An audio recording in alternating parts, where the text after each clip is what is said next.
All right. I think we're recording. I hope. Are we? Yep, we're recording. All right, guys. Welcome to our Elevation Coach team call. It is September 28th, 2015. Today, as you can see from your screen, we're going to be talking about being stuck in a funk and the secret to getting and staying motivated. And that's been a tough one for me. I've been a coach for over 4 years now. And we talked a little bit about this last week about comparing yourself to other coaches, and oh man, they've only been doing this for 18 months and they've achieved this. I've been doing this for 4 years and I'm not even halfway to where they're at. And it can get real discouraging, but to make this your own journey, to get unstuck from that funk that you're in where it's just a roller coaster of emotion and levels of motivation and levels of commitment. What we're going to be talking about today is going to give you the tools and the knowledge in order to actually get incredibly motivated, create an incredible amount of momentum, and stay motivated. That's where the real success happens, is with sustained motivation, with sustained excitement and sustained just passion for what we're doing as coaches and what we're setting out to achieve. And that's what we're going to be talking about today. And I heard a pastor say this one time. He said that the greatest spiritual downfalls come after the greatest spiritual highs. And I just reworded that. I said the greatest falls come after the greatest highs. Okay? And this is usually when we see either a loss of motivation or a loss of momentum. So a lot of you guys are coming back from Summit right now. And Summit was in July, and we're here towards the end of September. And that whole high that you were on from Summit, where you were completely engulfed in the Beachbody world, in the Beachbody realm of motivation and encouragement and excitement and passion, has wore off. And you're back to your normal life, and you're back to kids, you're back to work, you're back to daily distractions, okay? And you've lost that motivation and you've lost that momentum. And just know that that's completely normal. But again, what we're going to be talking about today is how to avoid that and how to create sustained motivation and how to stay on the path that will take you to your goals. So, very first thing, there are two things that humans are motivated, they're motivated by. Only two. They're motivated by nothing else. The very first thing, as you can see on your screen, the very first thing that humans are motivated by is freedom. And what freedom demands is that, very first off, freedom demands that you know yourself. Okay, and you know what your passions are, you know what you want to achieve, you know you have an image in your mind of what freedom is based on your own values, based on your own experiences. Okay, you have to know yourself. And that's what freedom requires. Freedom also leads to independence, growth, and happiness. So that's one thing that humans are driven by, is freedom. The next thing humans are driven by is fear. Okay, fear causes us to avoid challenges and avoid struggles. It's as simple as that. We don't want to experience the pain of having to work through a challenge, or having to figure out who we need to talk to get through this struggle, or what we're going to need to do in order to get past this, to move on. Okay, we're motivated by fear. Okay, and what fear leads to weakness. It leads to conformity. Okay, it leads to regret. I can attest to the regret part, where I have feared going to someone and speaking something into their life that I know I should have said a long time ago. It could be a spouse, it could be a friend, it could be anything. Okay, relationships have a lot of regrets, and one of those things that regrets is stemmed from is fear. We don't take action because we fear a certain result. So, if my slides will change here. There we go. All right, so you're always motivated. Whether you feel like you're motivated toward your goal or you feel like you're not motivated toward working toward your goal, you're always motivated, okay? Except you're going to be led by one of those two emotions, freedom or fear. You're going to be motivated by fear, or you're going to be motivated by freedom. And one of those two things is going to direct your actions. Okay, you're going to be motivated to either move forward or halt. You're going to be motivated to either grow or shrink back. Okay, or you're going to be motivated to either settle for less, or you're going to be motivated to chase after more. Whatever those things mean to you, moving forward or staying where you're at, growing or shrinking, settling or chasing. Okay, you have something in mind in each one of those cases, but either way, you're going to be motivated either by freedom or fear to do these things. All right, now we're conditioned, all of us are conditioned to lean either one way or the other. It could be because of the way we were brought up. It could be by the people we associate with. Either way, we're conditioned to lean towards freedom, or we're conditioned to lean towards fear. You notice this, you see people who are optimistic and always positive, which we're going to talk about later. And then you see people who are pessimistic and they just have a gloomy outlook on the world. Okay? They're conditioned to lean that way. Maybe their parents told them that they would never amount to something. Maybe their friends are constantly discouraging them from going after their dreams, and they accept and believe that they will never achieve their dreams, okay? We're conditioned to go one of those two ways. But we can actually condition ourselves to support freedom or support fear, okay? That's our choice. And this is what we're going to be talking about here to start out this call, is your ability to choose what you're motivated by. And there's so much power in this. And we've had calls before on the power that you have just in the way you think to determine your fate. Okay, and we're going to be talking about that again because it's very important. And when it's talking about motivation, motivation has everything to do with how you think. And if you've been conditioned to be motivated by fear, to either not take action because you fear a certain result, or you fear uncertainty, or you don't believe you can actually do it, all of it stems from fear. And you can actually condition your mind toward the opposite. You can condition it using freedom. And freedom is the reason why we should move forward. Okay? We know how motivation works. It's simple. Okay? But tons of people, we've talked about your why. We've talked about why you do something and how important it is to have a big reason why you're doing what you're doing. But I don't think a lot of people understand it. They don't understand. They understand that initial step of saying, yeah, here's what I want to achieve and here's why I want to achieve it. But they don't understand how to stay focused on that. They don't understand how to keep that sustained level of motivation that they initially experienced when they determined why they wanted a certain result. And that's what we see when people lose motivation with their workouts, when they lose motivation with their coaching business, all of these things. We know how motivation works.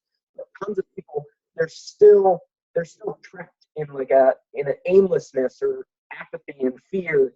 But like I said, we want sustained motivation. We want to get out of this funk, and we want to get motivated, and we want to stay motivated. So, motivation. People, this is the simplest definition I could possibly come up with. It's a reason for action. That's what motive is. It's a reason for action. And a reason for action is why we do something. Simple as that. There's that stupid thing that we always talk about your why you do something. Okay? And what happens in your mind is your mind actually creates a list of reasons to either do something or to not do something. All right? And what happens is that when your mind goes through those lists of reasons why you should either do these actions to get you towards your goal or not do these actions because of some other possibly feared result or unexpected result, okay? The reason that happens is because you're unclear.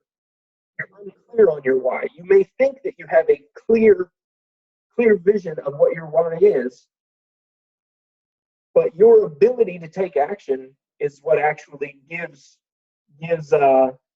clarity to whether. I'm sorry, that's a terrible word to use. It it shows your daily actions or your sustained level of motivation shows whether or not you have a clear vision of why you're doing something. That's a better way to explain it. So next slide here, I wrote something. It says your mind creates a list of reasons to either do something or not to do something. Clarity plus commitment, okay? This is what we experience when we get that sort of high feeling that we get when we're feeling motivated. So when you're like, oh man, when you get out of bed and you're just, you accomplish some tasks and you're like, oh, this is awesome. I can't wait to do the next thing on my list. And this is just amazing. You're excited when you're talking to people and you're inviting people to challenge groups and it doesn't seem like a mundane task. You're actually excited to be reaching out to new people. Okay, you're on this high because you have clarity. Okay, and when you get that clarity, that's what helps you with the commitment part. And when you put those together, that's what creates that sense or that emotion of motivation. Feeling motivated to do something, feeling motivated to take action. So clarity plus commitment, that's what equals motivation. And we can actually choose.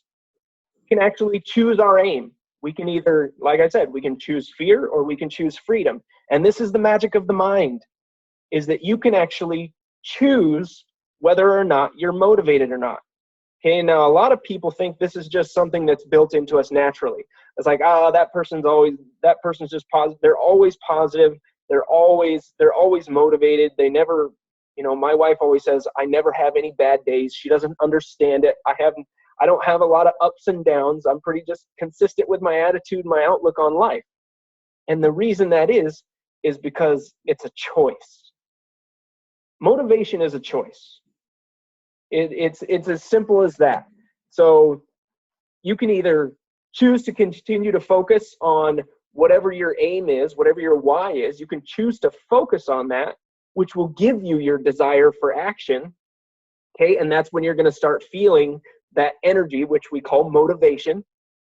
Or you can choose to focus on the reasons why you should maybe hold back, or you can choose to focus on the reasons you shouldn't take a certain action because you fear an unknown result, or you fear possibly the reaction of a person you want to talk to. Whatever it may be, fear plays out in a lot of different ways. But it's a conscious choice that you make to either be motivated, okay, or to draw back in fear. And usually that's when you draw back in fear, it's a result of being unclear on the reason you're taking action. And when you're unclear on the reason you're taking action, you're also going to be uncommitted. Your mind physically cannot commit to an unclear action. It doesn't make logical sense in your brain. Why would you commit to something that you don't have a clear vision of? Logically, it makes no sense. If there's no direction, then you're going to be uncommitted. And if you're uncommitted, okay, if you struggle with this roller coaster of motivation, if you struggle with that, I struggle with it, okay, then you are unclear on your reason for taking action. You may think you might have a clear picture, or you might have a picture of what you want to achieve, but you're not clear enough, and you have to get more clear, and we're actually going to talk about how you actually do that. I have a little quote here that I like. It says, the mother of motivation is choice. Simple as that. The mother of motivation is choice. It's not, your why. It's not your what your spouse wants for you. It's not what you want for your kids, whatever. I don't know. Motivation is as simple as a choice. And your reason why you're taking action is going to drive the fervency with which you make those daily choices.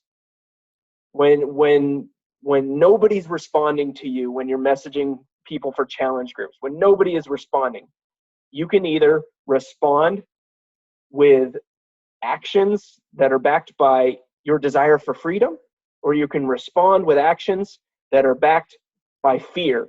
Nobody's answering me. This is stupid. The next person I message probably isn't going to answer me, and I don't really want to feel that rejection, so I'm just not going to message any more people this month. This is stupid. I have so much other stuff going on. This is pointless, okay? The fear is that you're not going to accomplish your goal, or you could be motivated by freedom.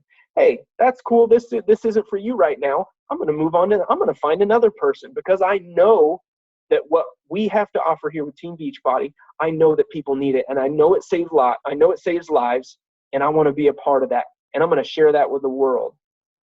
And you share that at a desire for freedom, to create freedom for you and your own family, or freedom from other people from their own vices, whether that be 100 pounds of body fat hanging off their body, or maybe it's a self-image that they have. You want to provide freedom for other people, which is what we're all about with elevation coaches. So how do you do this? How do you actually control your mind so that you can have a bent toward freedom and actions that are congruent with that, with your desire for freedom, to create freedom in your life? Okay, here's how you do it. You can choose your aim, reasons for that aim. Continued focus on that aim equals a desire for action. We feel this as energy and motivation. I said that. Okay? Motivated people seize this truth. I think, therefore I am, and I do. The very, very simple concept. What you think about is what you become, essentially. I don't know why my eyes aren't changing. But here's the list. Here is how you can control your mind in order to condition it toward that freedom instead of being led by fear. Okay, so strategically contemplate your direction and values. Sit down and take a moment without getting on Facebook. Turn the computer off. Just sit in a chair or something in private and just think about the direction you want your life to go. Think about the values that you hold in high esteem. Okay? What does your life look like based on the direction you want to go and the values that you have? Okay? And then weigh what gives you the greatest sense of vibrancy and fulfillment. What is it that you enjoy? What makes you feel alive? For me, for Molly and I, it's giving. Giving gives me an incredible sense of vibrancy and fulfillment. And when I write a check to our church each month, I know exactly where that money is going. I know it's creating freedom for people. Okay? The gospel is being shared with people. And this is just me. This is what helps. This is what makes me feel vibrant, is knowing that my money is setting people free from addictions and sin and all these things that are dragging them down. I love it.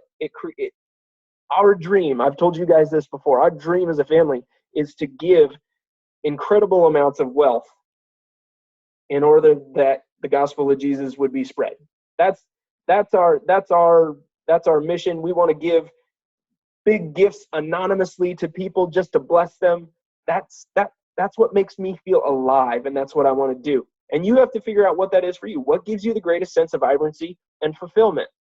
The next thing is choose only the courses that suit your nature and intention to be free and to serve. It's pretty self-explanatory. If it doesn't fit the direction you want your life to go, you don't do it. It's as simple as that. All right? And then be determined. I misspelled that. Be determined to grow your greatest character traits and wrestle your lowest impulses into submission. Okay? What is your greatest character trait? Do you even know it? I know for me, my greatest character trait is just my ability to speak with people and to learn about them, to ask questions. And that's what I love doing. I love learning about people. And that's what I believe is one of my greatest character traits. And that's why I facilitate the growth of that. I read books like How to Win Friends and Influence People. I read books by John Maxwell on, or I listen to books. I was listening to one on how successful people think. Okay, I want to grow my mind in order to facilitate what I believe is my best character trait. And then some of my other character traits, which would be just impulse things. I'm a very selfish person. I'm selfish with my time. I'm selfish just in the most random areas. Like, my wife is the most considerate woman on the face of the planet. When we have people over for dinner, usually my level of consideration is like, I'll step back and I'll be the last one to get my food. And I'm thinking like, all right, I know the chicken might be gone before I get there, but we have guests, so I'm gonna let them go first. And then my wife comes and she's like, Todd, why did you sit right there? This person could have sat next to them. They could have really had a great relationship. Like, we want them to talk to each other. It's like, how am I supposed to know that?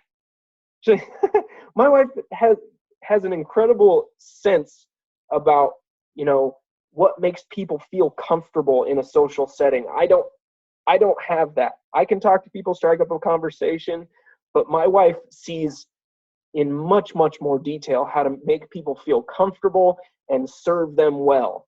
And I think that's one of my lowest impulses right there that I have to beat into submission, is constantly be thinking about what would make this person feel at home, what would make this person feel loved or cherished, especially with our kids. My daughter is incredibly emotional. I don't understand it. I do not understand it. When she breaks down and cries, I feel like Tom Hanks in the movie A League of Their Own. It's like, there's no crying in baseball. Like, why are you crying? You have no reason to be crying. And that's me. But my wife, she understands and she cuddles Abigail, and I'm trying to work on that. So I have to grow my greatest character traits and wrestle my lowest impulses into submission. Okay, and this last one is just how the world sees people who are able to have this level of focus in their mind. They call them the lucky ones. It's a mistake that I've made. I see coaches at the top of the network, and I think, yeah, that Coach Wayne, he just got lucky. Amy Silverman, she just gets lucky. She signs up 66 coaches per month. She just got lucky. That is the impulse of a person who does not have control over their own mind, because they want to operate out of fear. They want to believe that it's not possible to have that level of achievement or obtain that level of greatness in some sort of endeavor. And it's completely counterproductive to reaching your own goal when you start seeing other people's successes and considering them lucky. Because 99.999% of the time, it's the result of them conditioning their mind to be bent towards being focused on freedom and doing the activities that will lead them to that freedom. And there's some more stuff that plays into that, but mature adults, I wrote this down, mature adults recognize motivation is not an accident. Okay, and it's a conscious commitment. You have to make a conscious commitment to a motive, okay? It's a choice, and it's a deeply held reason that you act. That's what your motivation is. It's a deeply held reason that you have that creates a sense of urgency, that makes you want to work, that makes you want to take action. All right, next thing. How do you actually, okay, we know what motivation is. We know that motivation, first off, is a choice. We know that it stems from a desire for freedom. We know that we want to avoid things that we don't want to focus on making decisions based on fear, okay, unless a bear is chasing you or something.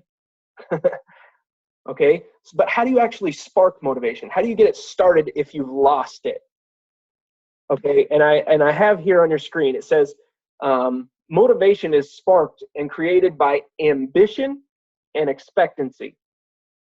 Okay, so first off, ambition is a choice to be, to have, or to do, or experience something greater in our lives. I'm going to repeat that again. Ambition is a choice to be, to have, to do, or experience something greater in our lives. Okay, now a logical question that goes along with that is, okay, what do I want in life? Okay, what's What's meaningful to me? What's important to me?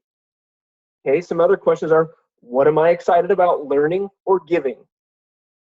Okay, what new adventure do I want to experience? Or what service will get me out of bed in the morning? Okay, what service can I provide that's going to get me out of bed this morning and be excited about it instead of hitting the snooze button 7 times like I do too often?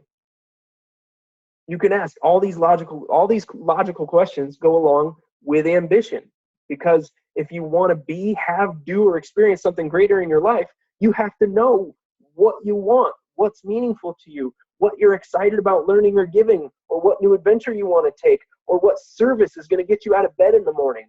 Okay, and this is done. You can establish these. You can know the answer to these questions by deeply contemplating those higher aims. You have to think about it. You have to dwell on it. And when you dwell on these things, when you dwell on the answers to these questions, your ambition grows. And then all of a sudden, you're actually energized to pursue those aims.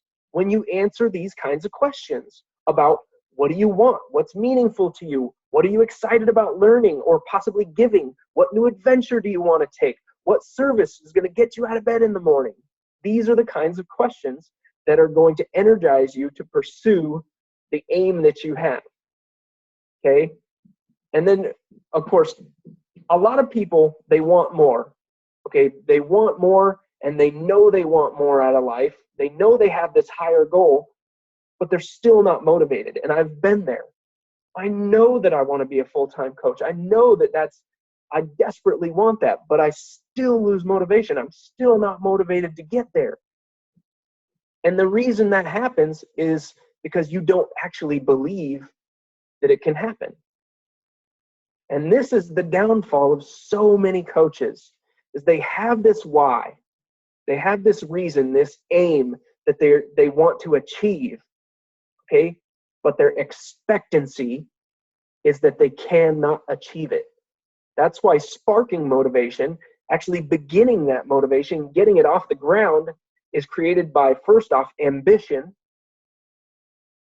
and added to that, the expectancy that you actually will achieve it, your level of belief.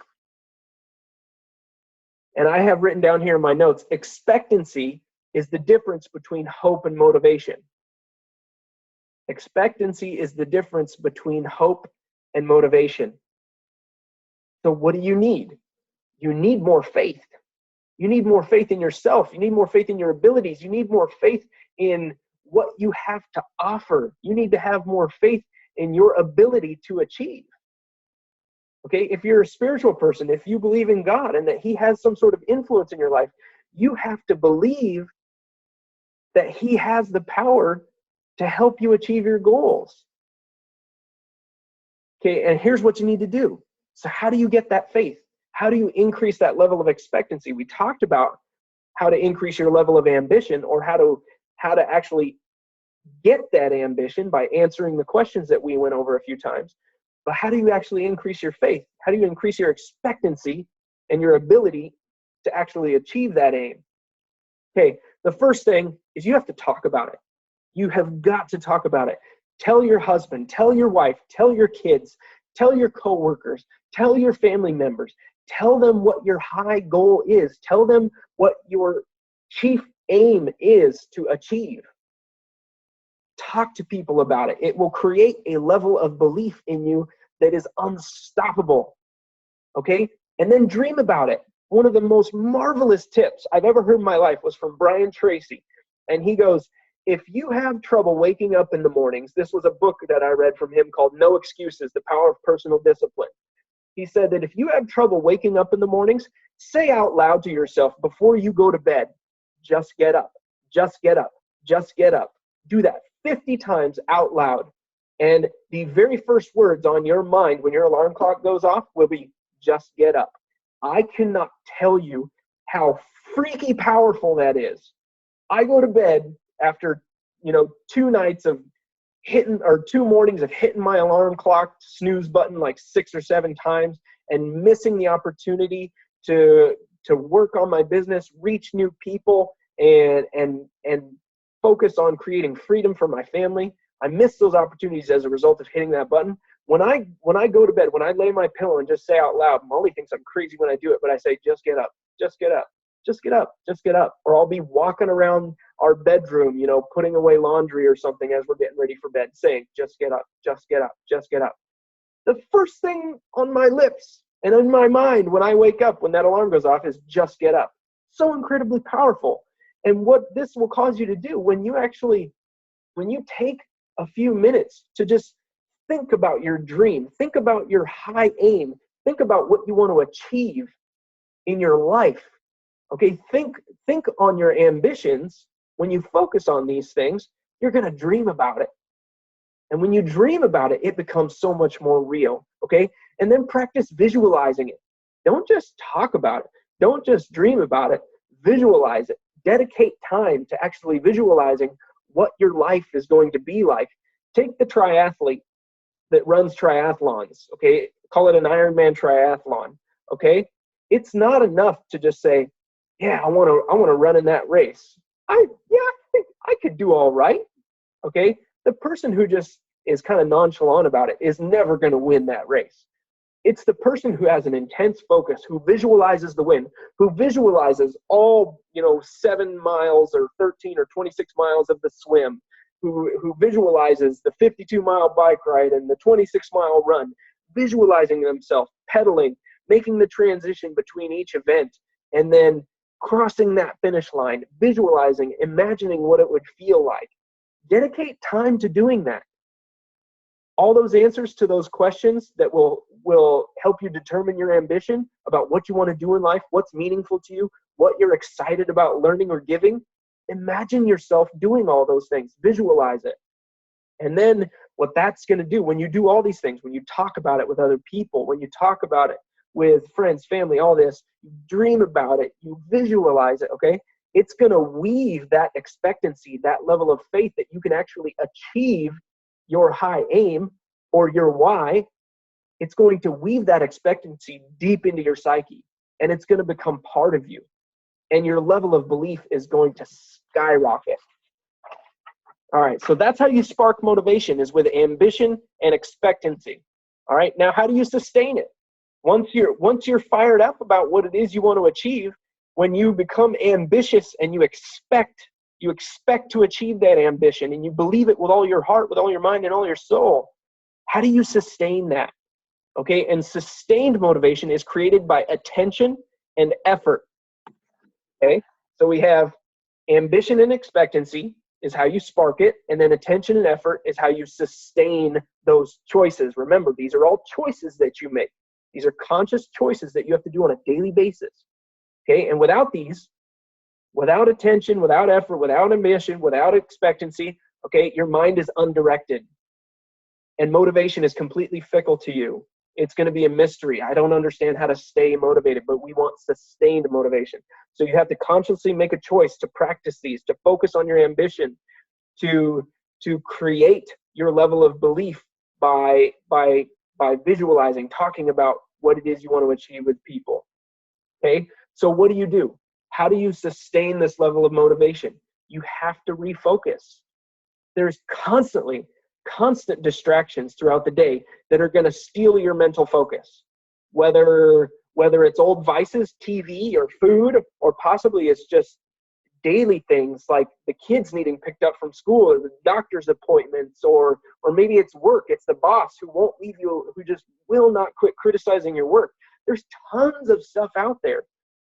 Tons of stuff, and it's completely unique to each one of our lives. There's some things that we have in common, but your distractions are completely yours, okay? And those distractions are what steal your mental focus, okay? And most people aren't unmotivated. They're just distracted, okay? You're going to notice that people who achieve very, very high levels of success, doesn't have to be monetary, okay? That's not the only level of success there is. It could be influence, which I personally believe is the highest value you can possibly have on this earth. At least, I guess you would call it like it's not a spiritual value to me, but influence is something that is incredibly valued, because you can influence people to help them make the right decision that's going to benefit them. Like with Team Beachbody, we're influencing people in order to help them make a choice to better their lives through health and fitness. We believe that they can have a happier, healthy life as a result of them making a choice to decide, commit, and succeed to their own goals, health and fitness wise. Okay. But most people aren't unmotivated. They're simply distracted. They let everything in life get in the way. And I got a quote I'm going to read. Crap, the book's in the house. 1 second, I'll be back. Don't go anywhere.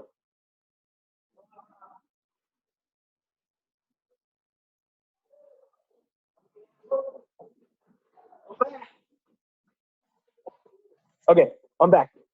Okay, I'm going to read you guys a quote. Page 61. Okay.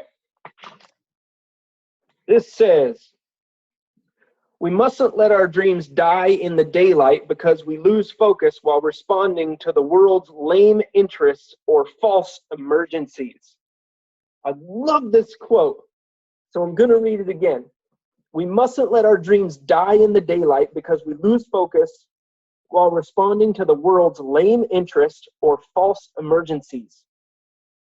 There is so much that goes on around us that honestly, the world will still turn if we don't provide those distractions with our focus. The world will still go on. Life will continue as we know it. Everything will be fine. Things will still get done. I have this huge, it's an issue where I think that the house always needs to be clean. And I have 2 kids, and I have come to the realization that while I have kids this age, I'm going to have a messy house. Period. I'm just going to have a messy house. They're constantly, Abigail has like a toy shopping cart full of like toy kitchen stuff.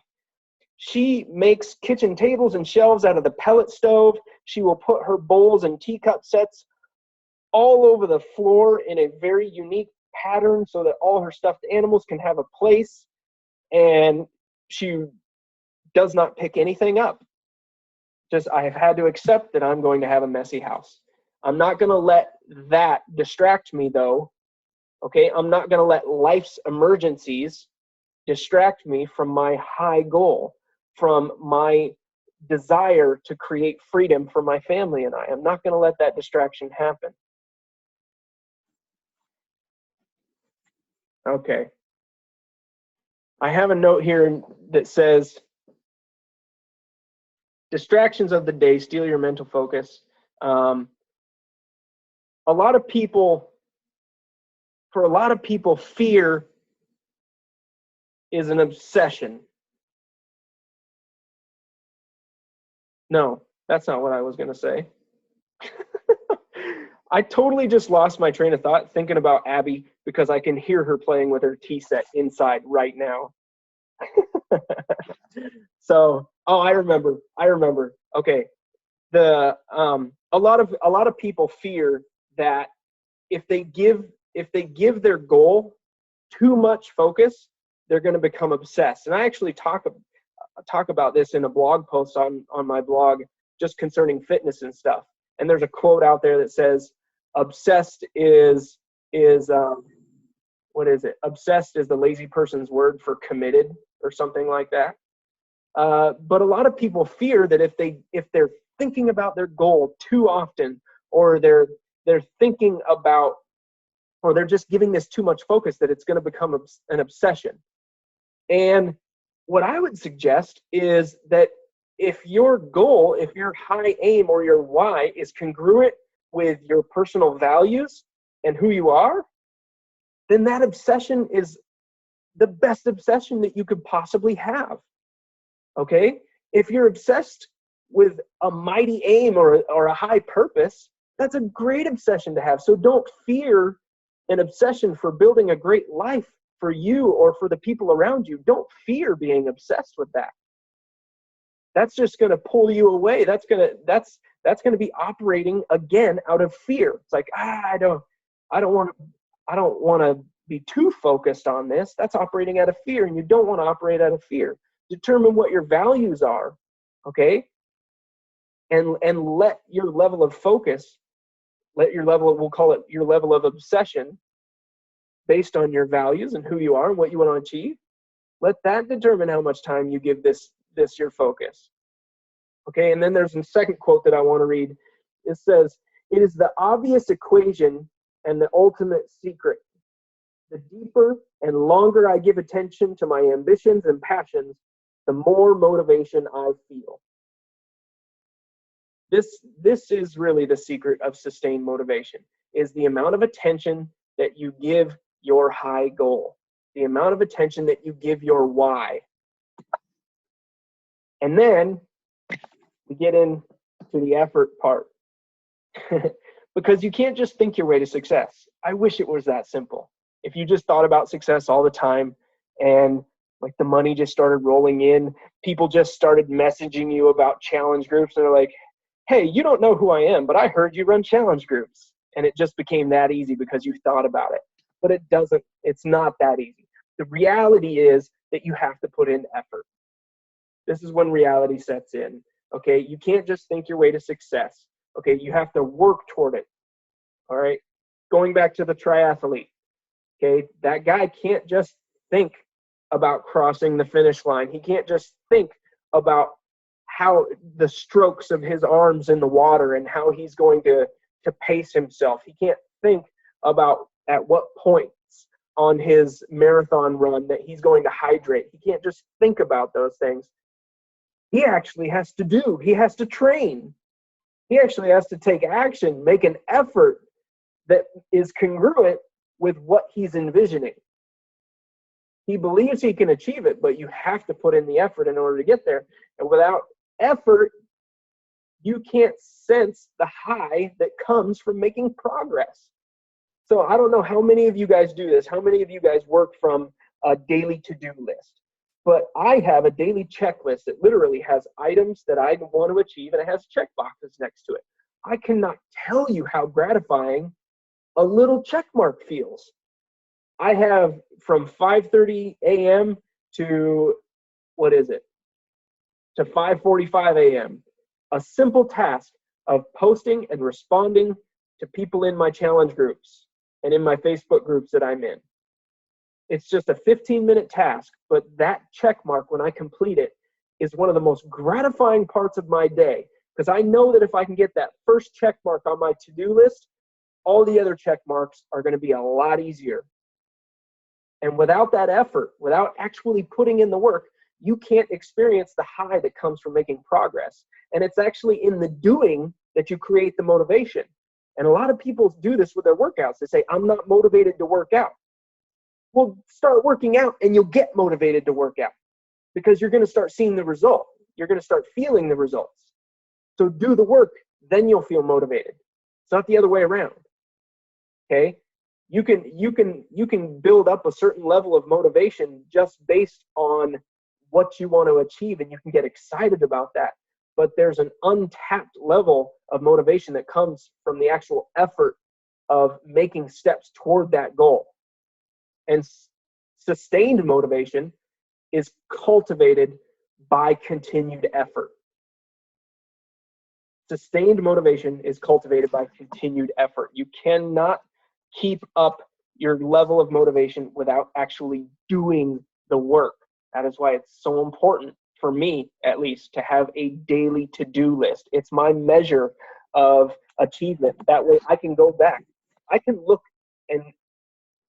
at my previous week's checklist, and I can tell you why I didn't achieve what I wanted to achieve, because I can see all these unchecked boxes. And I gotta be honest with myself. I'm not gonna check a box if I didn't actually do it when I said I was gonna do it.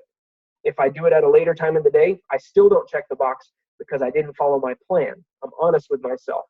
Okay, and usually it's the result of sleeping in because I stayed up too late the night before, not focused on actions that will get me toward my goal. And I lose motivation because I'm not actually putting in the effort that will get me to my goal.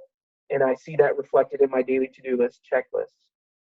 So here's a cool quote that I wrote down. Greatness and achievement belong to those who have mastered the ability to focus relentlessly on their ambitions and act decisively toward them.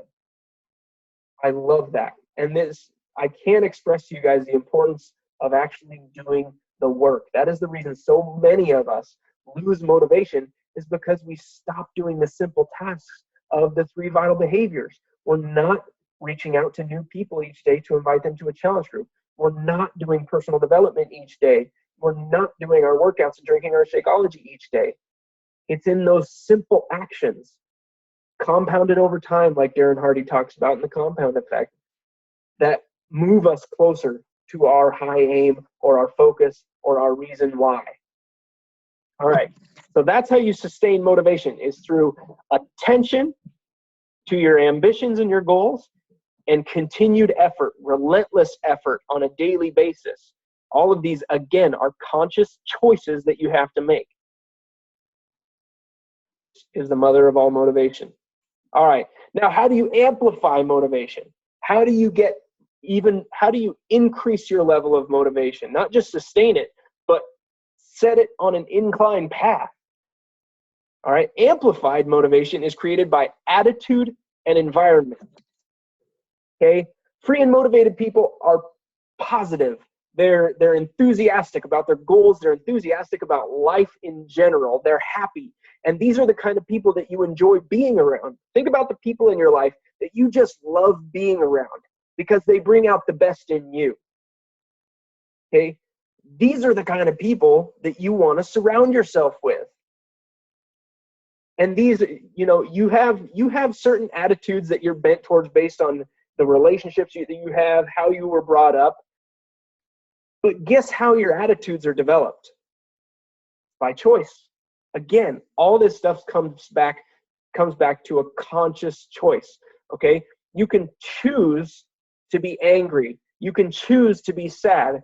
You can choose to love despite what the world says. Love is a choice. Okay? You can choose happiness. You can choose to be joyful in the greatest tragedies.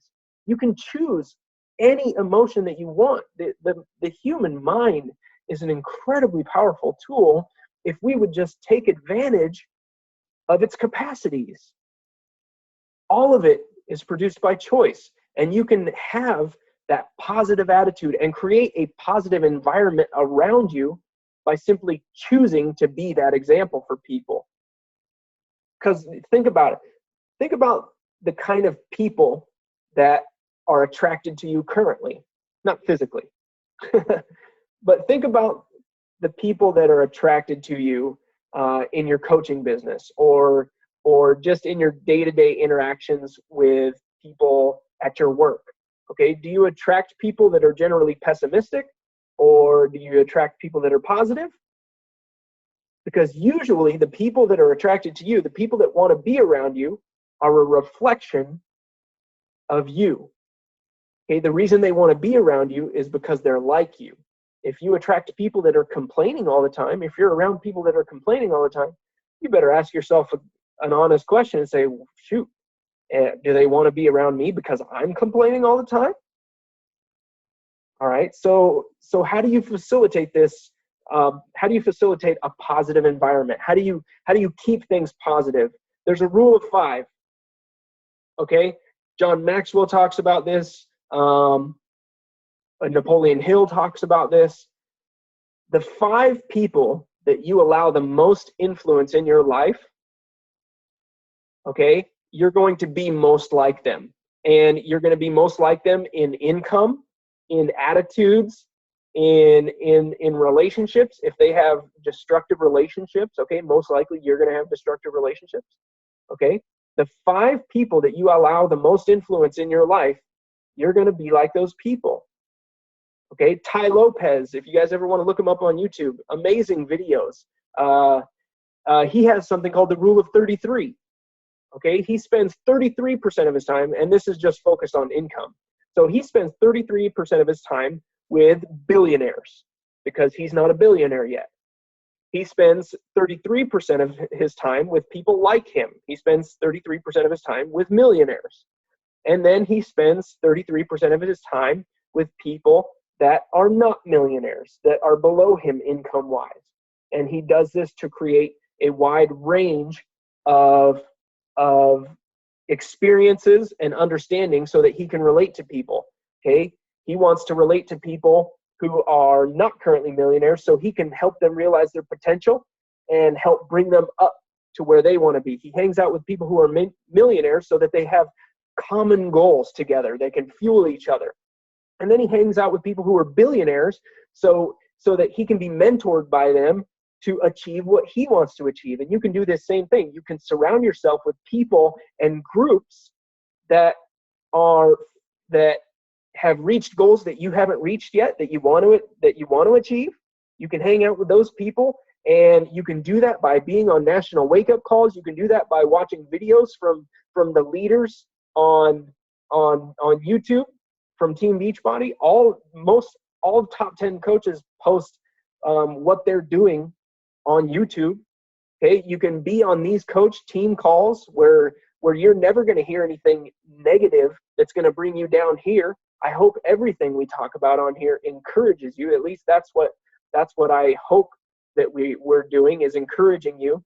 And if you're convicted, I hope that moves you to action to create a positive situation in your life. Okay, you can do that by disassociating with people that bring you down, whose attitudes are not a reflection of the kind of person that you want to be. And you might say, well, those people are family. The people who have the worst influence on my life are family. Okay, don't give weight to their opinions. Okay, I know it's difficult sometimes, but again, this goes back to a conscious choice. I'm not going to allow them to have influence. I know what my purpose is. I know what my values are. I know what my goals are, and I know I'm going to achieve them no matter what this person says. There's nothing they could say that can possibly bring me down.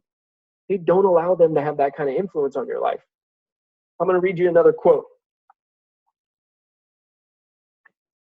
All right. It says, for motivation's sake, we must be vigilant and surround ourselves with genuine and positive people who seek positive aims with positive attitudes.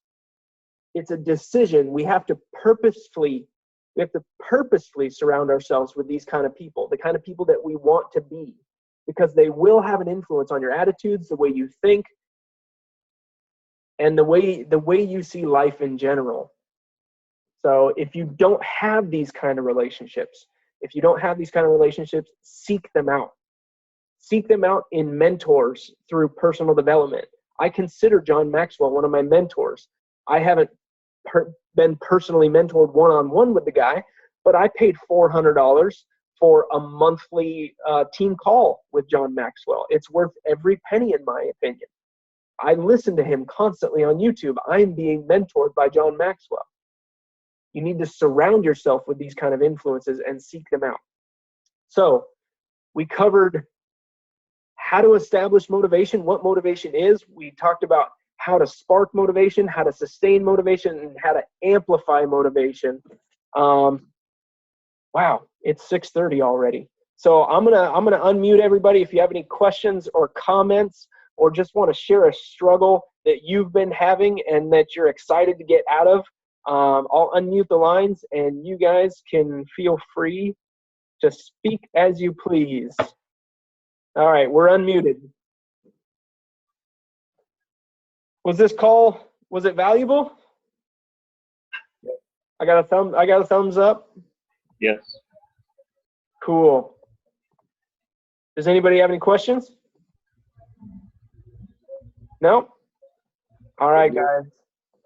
Well, I so much appreciate you guys being on this call, making the sacrifice. Obviously, this is one of those actions that you can take to develop your motivation and get focused on a higher goal. So congratulations just on being on the team call. And if you guys have any questions at all or want to have a personal phone call with me, I am always available to every single one of you guys. I love you guys. And it's a privilege to have you guys on the team. I Sometimes I don't know how to put words together to express the excitement I have of this team being together and the potential that we have as a team. It's, I lose my thoughts. I lose my thoughts just thinking about it because I get so excited about it. And I hope you guys can sense that and sense my passion. And I hope that passion, it wears off on you guys. And I want your guys' passion to wear off on me. And we can move toward our goals together as a team. It doesn't have to be an individual effort. That's why this last thing was talking about attitude and environment, where we seek out these kind of relationships, where we're around people who are motivating and motivate us and are positive and encourage us to continue to focus and make the hard choices sometimes that it's going to take to stay focused on our goals. And we can do that as a team. So with that being said, guys, thanks so much. I hope you have an amazing week. And like I said, please, please, please don't hesitate to reach out to me. If you want to have a personal phone call to talk about your goals or how to create a to-do list, anything, any subject, or just what direction you should take with your coaching business and how to get there, I would love to help you guys out. So with that being said, have a great night, guys. Love you, appreciate you. And we're going to stop recording. This file is going to be huge, and it's going to take 9 hours to upload on YouTube.